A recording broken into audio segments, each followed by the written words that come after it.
मुर्गे थे। टोट बटोट के दो मुर्गे थे। टोट बटोट के दो मुर्गे थे, दोनों थे होशियार। एक मुर्गे का नाम था गीतू, एक का नाम गिटार। एक मुर्गे की दुम थी काली, मुर्गे की लाल।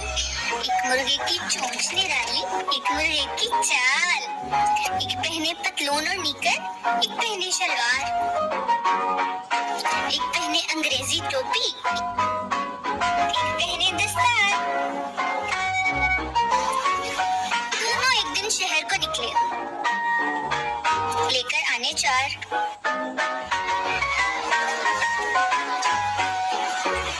पहले सब्जी मंडी पहुंचे, फिर लंडे बाजार। एक होटल में अंडे खाए, एक होटल में पाए, एक होटल में सोडा वाटर, एक होटल में चाय।